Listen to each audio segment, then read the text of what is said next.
This is WTCN TV, Metro Media 11. And now, the Stuart A. Lindman News. That's the news. Crap! Good heavens! Live from Channel 11 in the Twin Cities. This is the 5:30 edition of News Center 11.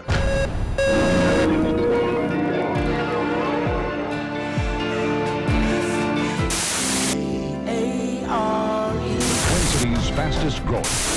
Kare 11 News.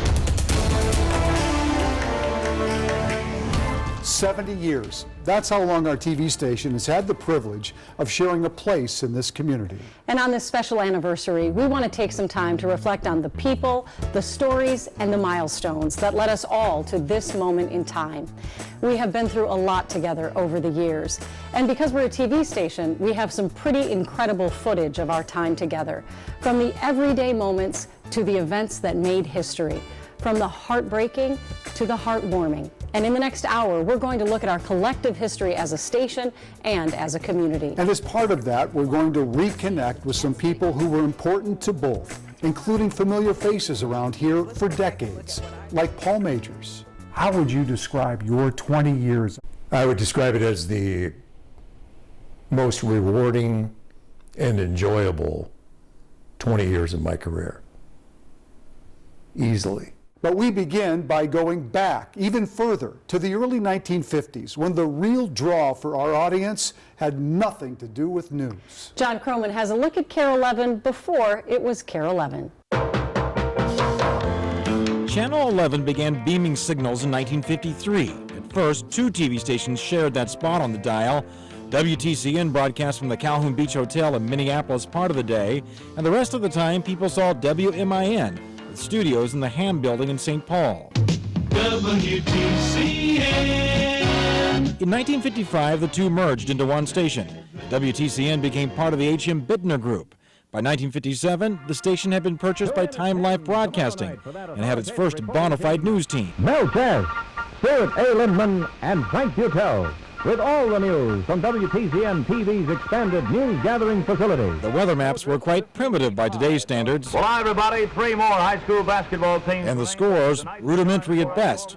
But the station's real draw was entertainment for children. Stay tuned now for Dave Lee. He'll be along with lots of fun and frolicking stuff. With characters like Sergeant Scotty, Wrangler Steve, Captain 11, Merle and the Squirrel, and the biggest one of all, Casey Jones Express, now arriving on track 11. the legendary Roger Awesome, better known as Casey Jones. And we were beating the other stations that were running news and weather and sports at that time. Shows you who was controlling the dial back in 1953-54. It was the children. In those days, kids demanded very sophisticated humor. In 1965, Chris Craft Industries bought WTCN. While the world was changing quickly in the 60s, the technology used to capture those events lagged behind. The news was still shot and edited on film. You've got about 20 seconds of wind, and then it runs out, and you have to rewind it.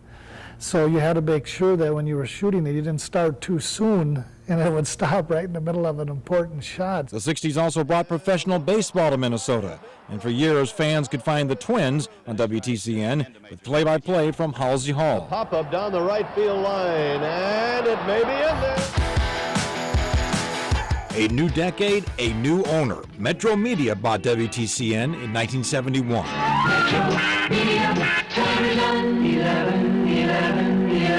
In 1973, the company broke ground on new studios in Golden Valley with a bang. After 21 years, Channel 11 had a place of its own. Boy, how'd you do this? But it hadn't lost its colorful characters from the 1950s, like Chef Hank Meadows and all-around talent Mel Jaff. Here is the newest thing in tanning.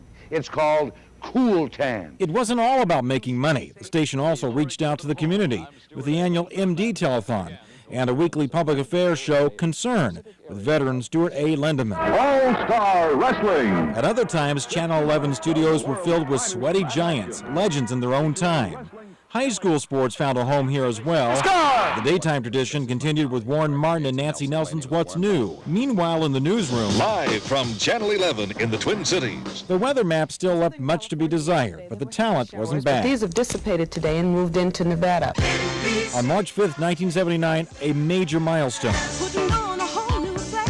WTCN joined the NBC network. Celebrities invaded the Crystal Court to welcome the newest member of the Peacock family, and the local news took on a fresh look. News Center 11 boasts a staff of over 60 dedicated professionals, hand-picked from more than 2,000 applicants. In 1983, the Gannett Corporation bought Channel 11 and reshuffled the talent deck. New faces with plenty of humor to spare. I'm Paul Majors, but all the clothes I have on, it really doesn't matter. I could be anyone. But we'll take your word for it. You're Paul Majors, and I'm Diana Pierce. The Winter Carnival became an annual ritual, as did the live coverage of the Aquatennial, the State Fair, the Toys for Tots campaign, and a program devoted to recognizing volunteers. Thank you, and good evening, and welcome to the first annual 11 Who Care Awards. In 1985, the anchors began dancing to a new tune and a new set of call letters. By the mid-'80s, NBC's primetime programming was also starting to show promise, more or less. Robert Blake in his explosive return to TV. God bless you. Sure he's still out on that one. 1986 brought yet another set of call letters. Kare TV spent the next decade building a strong national reputation in news. Over the next 17 years, Kare 11 created a lot of enduring images, as it became known for award-winning storytellers and photojournalists. To move back?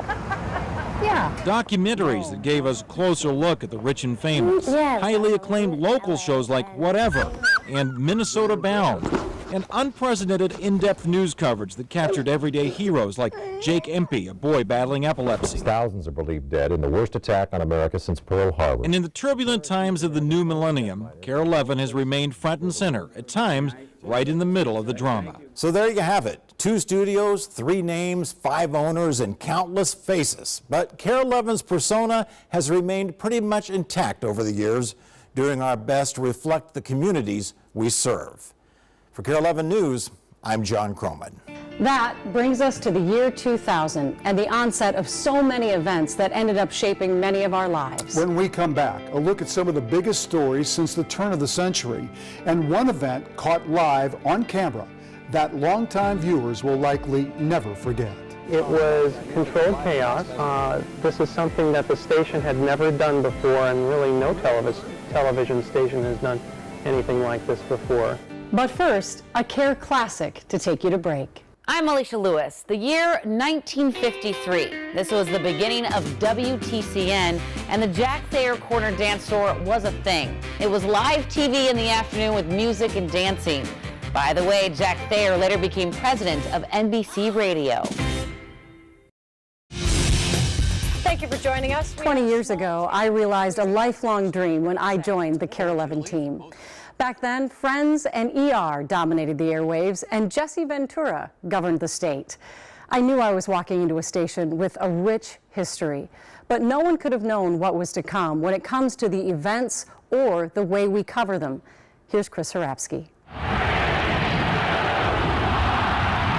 The new millennium started without a bang. Happy New Year and Y2OK. Thankfully, but not long after, 4 bangs shook the world. The deadliest attack on U.S. soil leading to the war on terror. That is the future. In 2002, another plane crashed. U.S. Senator Paul Wellstone and 7 others on board died in Eveleth. The tragedy felt from Minnesota to Washington. Here is the very latest. In August of 2007, the nation was reminded that terror comes in many forms. But it just completely gave out. The bridge started shaking, and then it was a complete free fall. The 35W bridge collapsed during rush hour in Minneapolis. 13 people died, 145 injured, a wake-up call for America's infrastructure. Years later, another infamous collapse, and yet another. This one felt around the world. Bad housing loans and toxic banking trigger the Great Recession. Unemployment hits 10%, home foreclosures pile up by the millions. I will be the Democratic nominee. In St. Paul, then U.S. Senator Barack Obama accepts the Democratic nomination for president. The U.S.'s first African-American president serves 2 terms. In 2016, our prince lost his life in his White House. His death deemed an accidental overdose of the powerful narcotic fentanyl. Later that same year, a decades-old mystery solved. A chilling confession as Danny Heinrich tells authorities how he kidnapped and murdered 11-year-old Jacob Wetterman. By this time, the internet enters adolescence. This is how you turn it on. Our phones become mobile, mini computers with cameras, sprouting a new world of social media.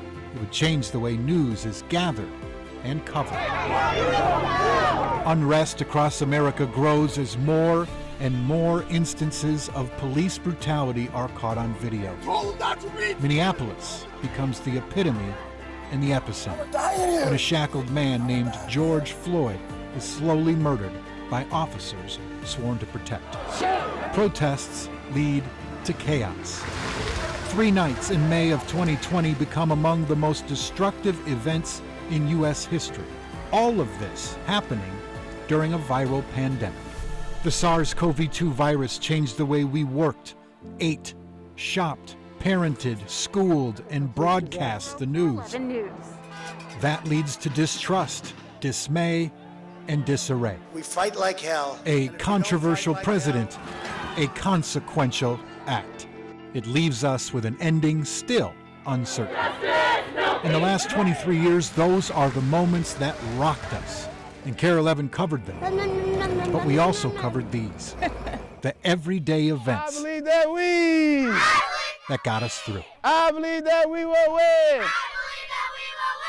Talk about life-changing times. Absolutely. And when we come back, a look back at one of the most memorable moments in our station's history. Plus the highly unusual decision at the time to broadcast the weather outside.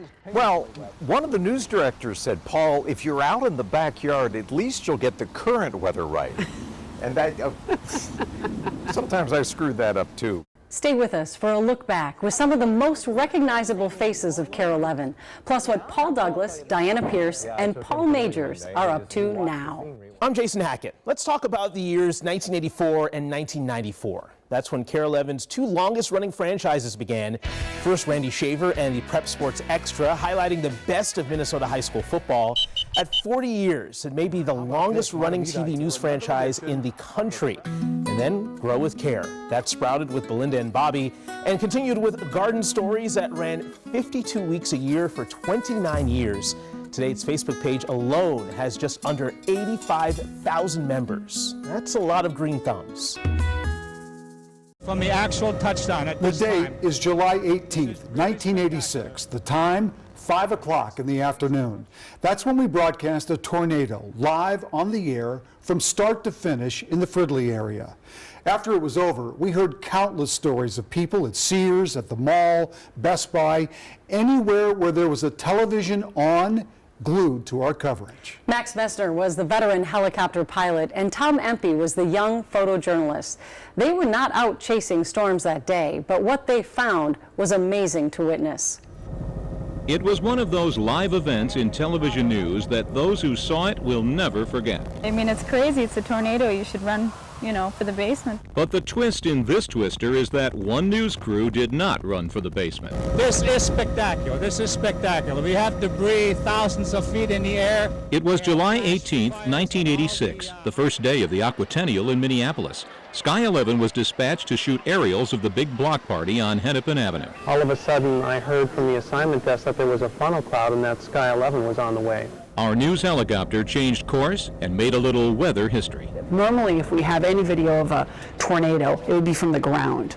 But this gave us the perspective from above. There's other spectacular video from other vantage points, but there has never been, to the best of my knowledge, a repeat of that vantage point anywhere in the world. And the fact that it happened just before the 5 o'clock news and it was on live during the 5 o'clock show was even more remarkable. As you can see, there is the tornado. It is indeed on the ground. It was remarkable. It was controlled chaos. This is something that the station had never done before, and really no television station has done anything like this before. Minnesotans sat in the safety of their living rooms for more than 20 minutes and watched photographer Tom Empey's video of the weather monsters slowly scraping across Fridley in the northern suburbs, while pilot Max Messner described the scene. Hey, another touchdown, another touchdown. How close was Sky 11 to the ferocious funnel? For 20 years in our hallway at Kare 11, next to the cases of awards, has hung this picture taken by one of our viewers. I'm going to have to leave this area here. The debris is drifting my way here. I'm going to have to leave the area.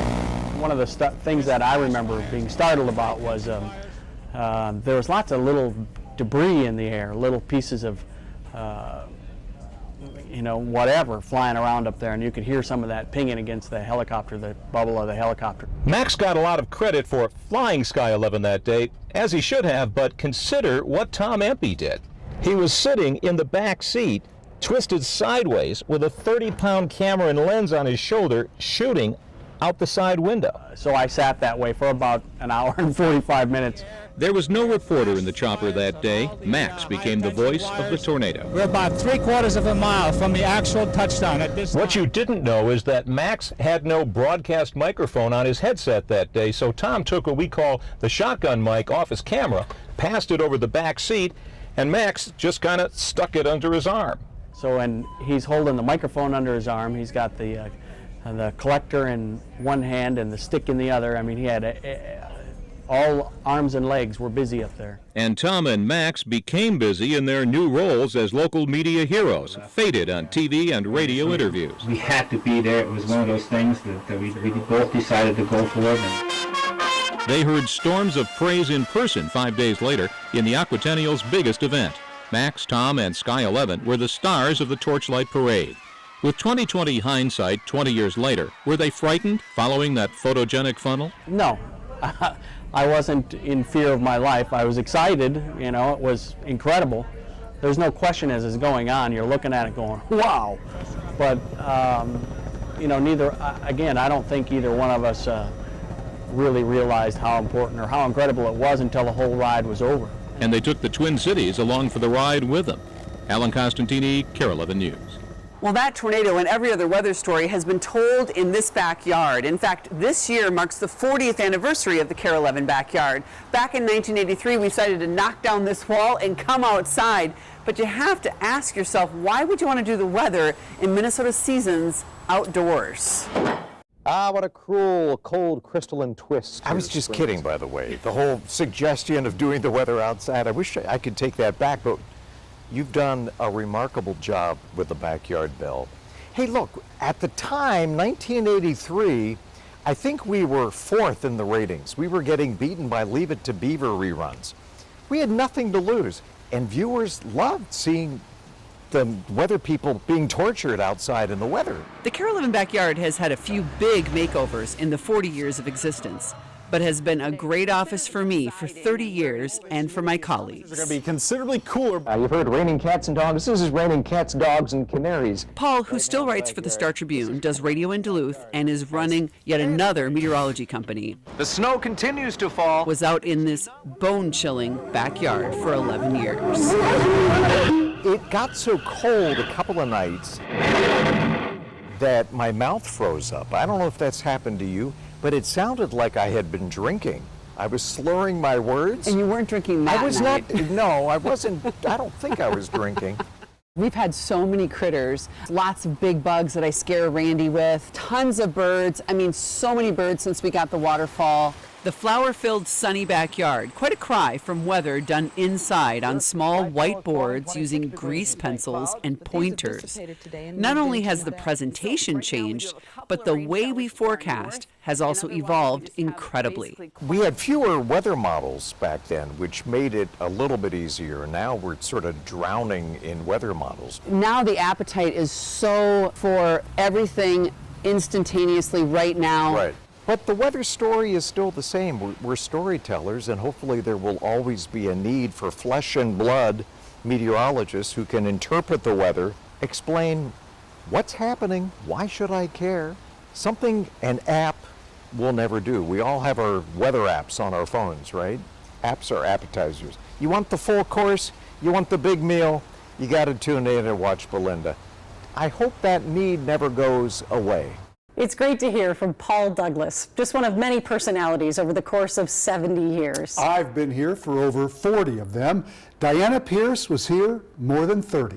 From the action center of the Twin Cities, I came to Kare 11 in 1983. Diana Pierce. All of the people evacuated from the She was one half of what would become a very dynamic duo. Yeah, but we'll take your word for it. Both Paul and I were 29 at the time, so we weren't quite youth news, but we were younger than anybody else basically in the Twin Cities. Someone has kidnapped. Diana Pierce continued to rule the Twin Cities airwaves for more than 32 years. She was a driving force in the community too, lifting others up in our 11 Who Care event and keeping them healthy with the Diana Pierce Family Mile at the Twin Cities Marathon. And everything she did with poise, grace, and humility. And in 2009, her incredible achievements were recognized. When I went into the Broadcasting Hall of Fame, I made a list of everybody that I had worked with. And a lot of the speeches, it's all about, well, I did this and I did this. No, it was a team effort. It was always a team effort.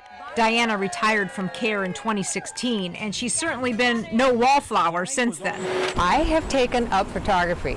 The lens that I use, it's a 105 macro, is that it gets right into the heart of the flower. And when you see it intensely up close, that's when I feel like a whole new area is opened up. And that I find fascinating.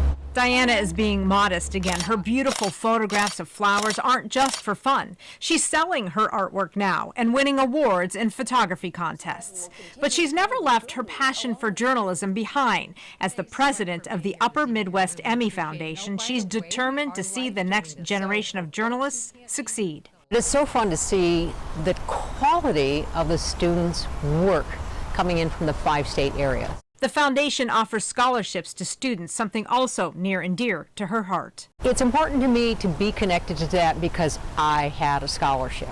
I needed a scholarship. And you'll likely see Diana around because this is still her home. Coming to Minnesota all those years ago proved to be life-changing. I knew that coming here was the best thing that ever happened to me, and it was. It was. In the next half hour, we're going to catch up with many more familiar faces, some of whom have gone on to do some pretty interesting things. Plus, Paul Majors talks about the story that impacted him the most, that he still thinks about, even after all of these years. God, every time I think about it, I get emotional. But first, another Kare classic. I'm Reggie Wilson. The year, 1953. Well, hi, everybody. 3 more. And as you can see, showing sports scores on TV has certainly evolved. In the beginning, this is how Frank Butel read the scores. The Cardinals 8, the Pirates 5. They were actually written out on paper and scrolled through by hand for Frank to read and the audience to see. It wasn't fancy, but hey, it worked back in the day. This is WTCN TV, Metro Media 11. And now, the Stuart A. Lindman News. That's the news. Clap. Good heavens! Live from Channel 11 in the Twin Cities. This is the 5:30 edition of News Center 11.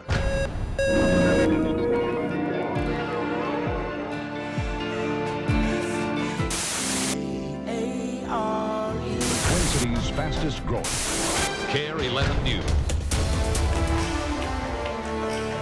Welcome back to Kare 11's 70th anniversary special.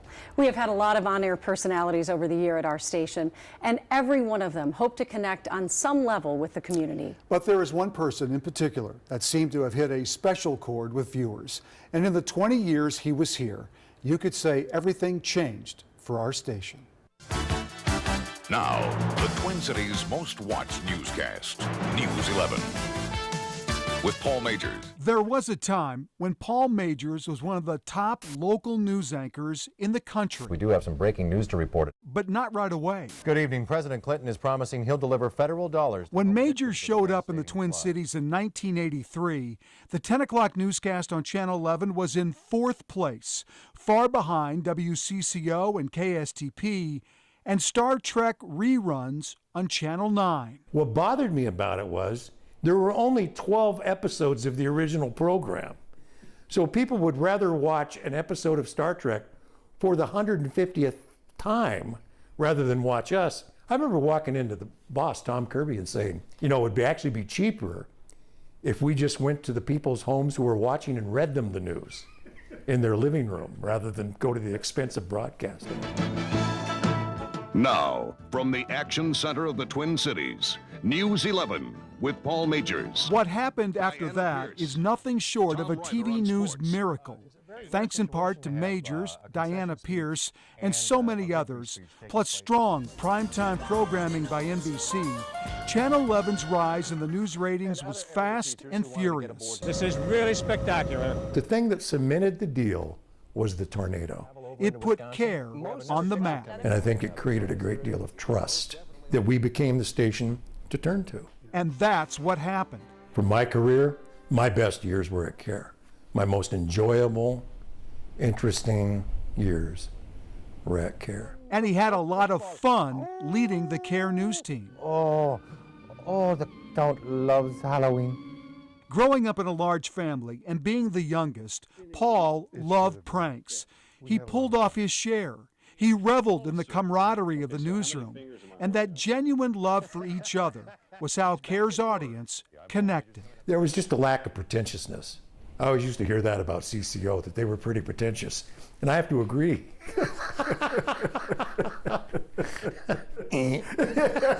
But Paul was the consummate pro. He knew the news inside and out, and that's what made him the best. He was trustworthy, authentic, and empathetic. And when he left Kare in 2003, he left with one story that he could not let go. The story that's touched me the most in the 20 years I've been here was the kidnapping, the abduction of Jacob Wetterling. Paul Majors has been with us from the beginning. We finally have answers to nearly 3 decades of questions surrounding the disappearance of Jacob Wetterling. When his body was found in 2016, what was your reaction? Boy, like it is right now. I remember just staring at what I was reading. I was relieved for Jacob's parents. I was relieved for Patty Wetterling, that there's some bit of closure. God, every time I think about it, I get emotional. Just the innocence of kids out on a country road. 3 boys riding their bikes after they go to the video store. Yeah. And that happens. That's the story that changed me. Yeah. Made me more empathetic. Hello and welcome to your CBSLA.com news brief. I'm Paul Majors. Paul left Kare for CBS in Los Angeles in December of 2003. He says the culture in the LA newsroom was terrible. Every man for himself. When I first got there for that first year, I would lie awake. I would say out loud, what have I done? Feeling sorry for myself. Like, why is this so messed up? Paul anchored at KCBS in LA for 13 years before retiring in 2017.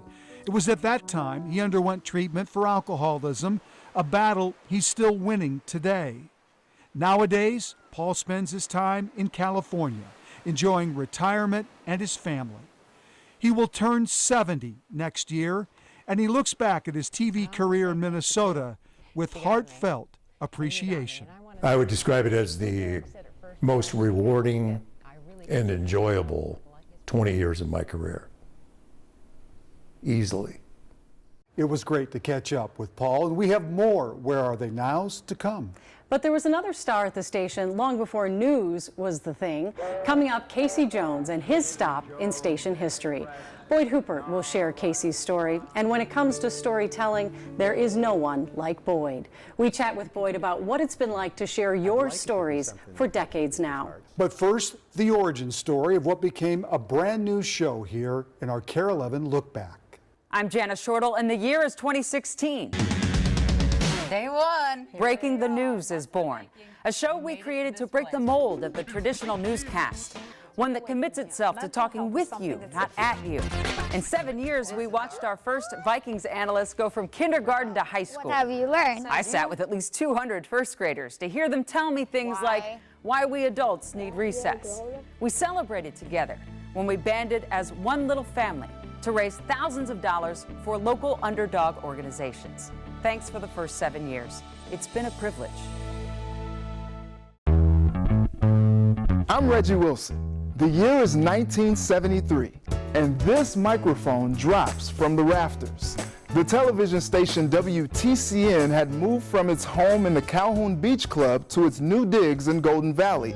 Along with news broadcasts, Studio A hosted Vern Gagne's All-Star Wrestling, featuring ring legends like the Crusher, Mad Dog Vachon, and the Baron von Raschke.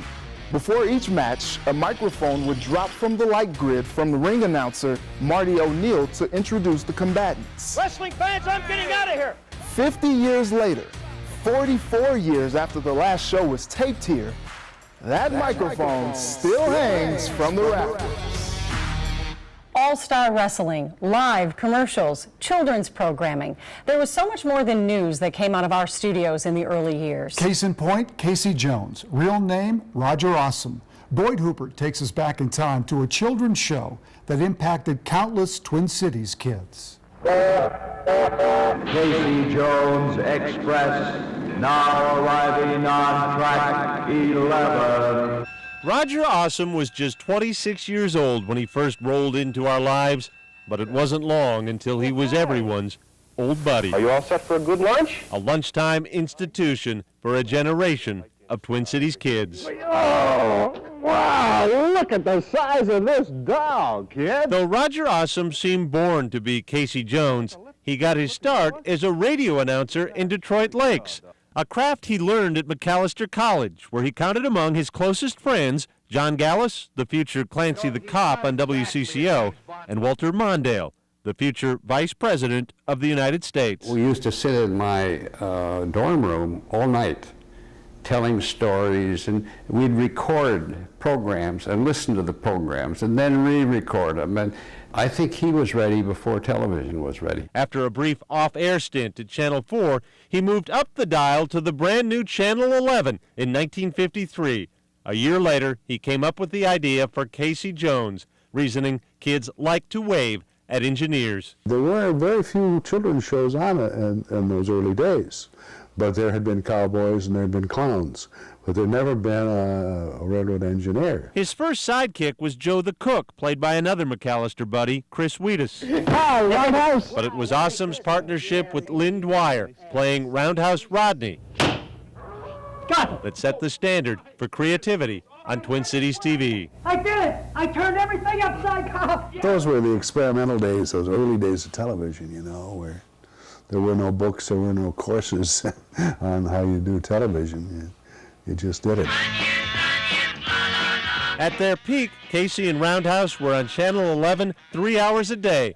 The top-rated Lunch with Casey, a morning show. Wake up with Casey and Roundhouse. And another hour after school. Walking in my winter underwear. He had this kindness and this appeal and this warmth, and the kids brought it up like that. Now, let's drink our you right now. In the end, it was a ban on commercials by kids' TV hosts that derailed Casey after 19 years on the air. I was really lost there for a while. I didn't know what I wanted to do. Awesome went in and out of the restaurant business, attempted a comeback on Channel 29.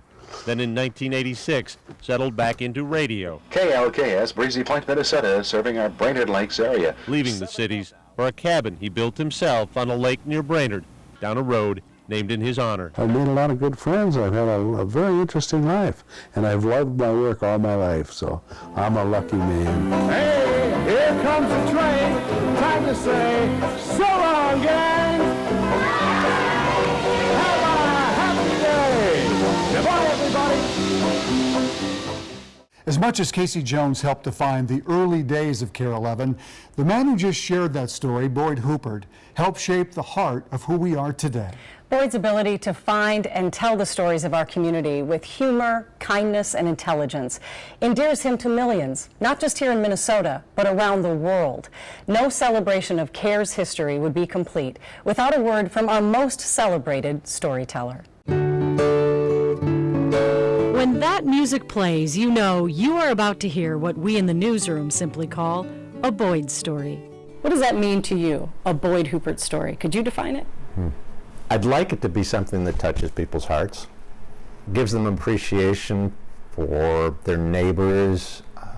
Some they've met and some they haven't yet. Kare 11 viewers first met Boyd in the summer of 1998. The official word from the Sheriff's Department tonight, 4 homes totally destroyed. He joined the team as a general assignment reporter and for years shared a lot of bad news. Some of the residents could see the flames from blocks away.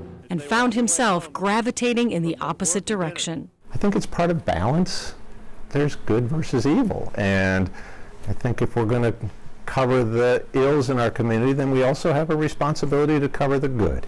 For decades now, Boyd's been finding the good with help from you, our viewers, who share 20 to 30 story tips with him a week. Probably 95% of the stories I do have been generated by our viewers. He takes those tips and turns them into unforgettable stories that make us laugh. And oh my goodness, how many times have they made us cry? There's been a lot of tears shed on these steps.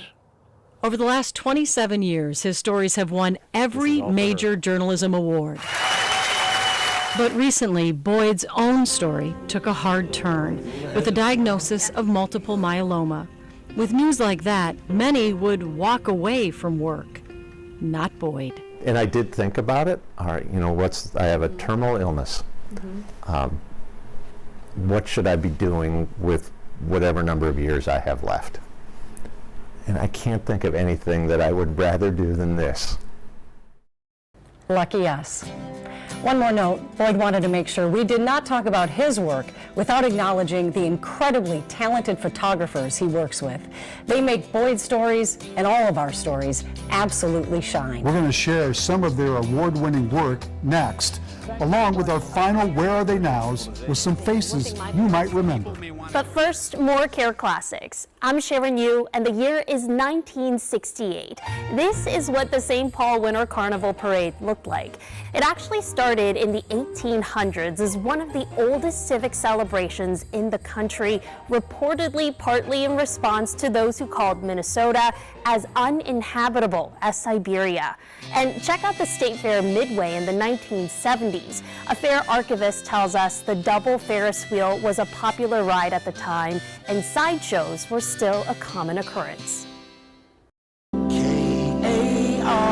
Welcome back. It's almost like you, the viewers, have become part of our news photography team, whether you're sending us weather photos, family pictures, or nature pictures. Our That's So Minnesota photography group on Facebook has more than 75,000 members. Powerful images have always meant a lot to us. Kent Erdahl shows us how they became a part of our legacy as a TV station. From paddling beyond boundaries. Now this is a flotilla. In the boundary waters. Holy cow. To shattering perceptions in a brisk Lake Harriet. Nice balmy 34 degrees in here. Photojournalism has long been the line connecting the land of 10,000 lakes to Carol Levin's land of 10,000 stories and beyond. The one thing that I hope most of our viewers understand is how much we really do care. Chief photographer Chad Nelson's care runs deep. He helped bring this fishtail to the surface in 2020. There you go. And he's captured enough memorable moments to earn him 2 National Photographer and Editor of the Year awards. My gnome was gone. But it turns out he's just the latest in a long line of acclaimed work dating back to the 1980s. With more equipment, dedication, and professionalism than ever before. Cheesy promos aside, when Gannett bought the station in 1983, it really did expand its commitment to photojournalism. Actually is the Betacam that I got when I started. Former photojournalist Ethan Hart says they also invested heavily in gear. Spent a lot of time being weighed down by that thing. But the strategy took off. Within 3 years, the entire staff began gaining national recognition for emotional, in-depth reporting. Jake, stay with me, buddy. The AIDS epidemic. One small step. And the bar never stopped rising. Now we got drones. Ron Stover spent several years traveling the state for Care in the Air, and he spent several decades traveling beyond our borders to capture stories for the Earth Care series. I went to Antarctica for a story.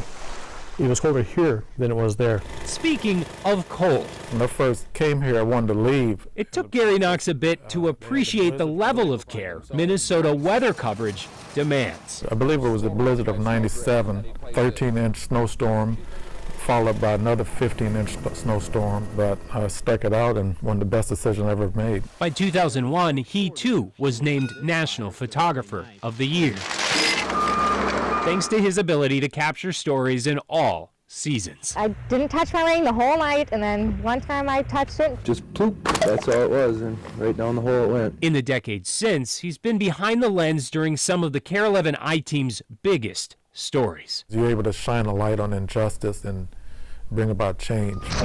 Of course, change has also come to photojournalism. I'm a multimedia journalist, so I shoot, write, and edit my own stories. Heidi Wigdahl knows what that may sound like. Paul and I've been assured this does not look stupid, though. I think it's going to stay till spring. But no matter how stiff the challenge, her work stands up to the legacy that came before. The through line is just that we always get to the heart of a story. That is something that is timeless, that never changes.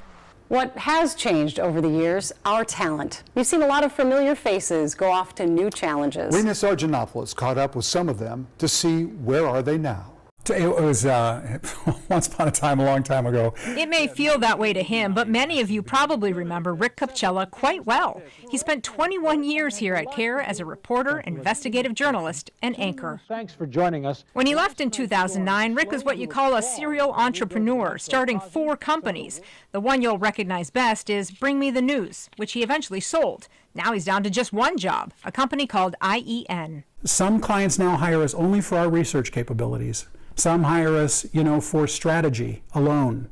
Most hire us across that spectrum at IEN for research, strategy, and storytelling across the board. We have so much more. Each and every day that I got to go live from the Minnesota State Fair was a good day for me. This Minnesota girl, her dazzling smile and positive energy, spent 15 years at Kare 11. When Roxanne Battle left, she went on to do media at her church, where she created a television show, wrote Christmas pageants for the kids, and then finally did what was in her heart: write a book. And I'd had this idea that I was germinating while I was at Kare, after my son was born. Let's go back and look at those formative years. Let's go back and look at what I was going through at the time, which was a divorce, and talk about how I found joy, or pockets of joy, those fleeting moments when you feel like everything's going to be okay.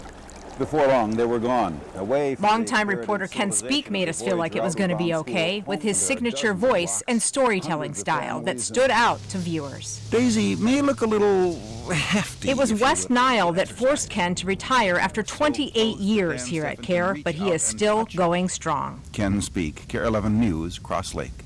Chris, you have some of Kare's talented reporters have moved up to the big leagues, if you will. Highest volume of calls. Adrienne Broaddus is an award-winning reporter and anchor who spent more than 7 years here and now works as a correspondent with CNN. And could see the black smoke. And Joe Fryer, another one of Minnesota's own, got his dream job at Kare, spending 6 years here as an award-winning storyteller before eventually moving on to NBC, where he's been for the last 10 years. I've been working on the Saturday Today show, doing segments like Pop Start and the Weekend Boost, and I just found out that I've officially been promoted to Saturday Today feature anchor. It was kind of quiet up. Speaking of Hollywood and celebrities, Kare's Phil Johnston was here for a couple years in the late 90s, but took a leap of faith to pursue a passion that had always lived inside him and went to film school. It kind of worked out for Phil. And the Oscar goes. He's a writer, director, and producer. And mostly what I'm probably known for are the Wreck-It Ralph movies and Zootopia. Phil currently has 3 projects in the works that he can't discuss yet. Ooh, so secretive. And he may be Hollywood, but he's still got that Minnesota shucks about him. It is kind of a dream come true. And last, but of course certainly not least, we thought we'd end with a more recent Kare 11 face. Hi. Hi. Woo! Our interview with Eric Perkins went back on camera. Well, exactly how you'd think it would go. Hi. For real though, Eric started a company called Perk at Play Productions. I wanted to stay creative. I wanted to stay out and about in the communities that had embraced me so, and I wanted to tell the stories of all the people and the businesses that are here. But if there's anything you can count on, also, woohoo! We're going down! It's that Perk is still Perk. Sorry. We'd like to end tonight by saying, from everyone here at Kare 11, we look forward to remaining part of this community for years to come. On whatever platform that might be, YouTube, your phone, you name it. But right now, we want to say goodbye, old school.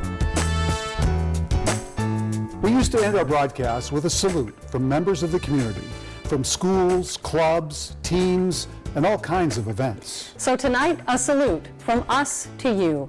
Thank you for trusting us, for tuning in, and for welcoming us into your home for all these years.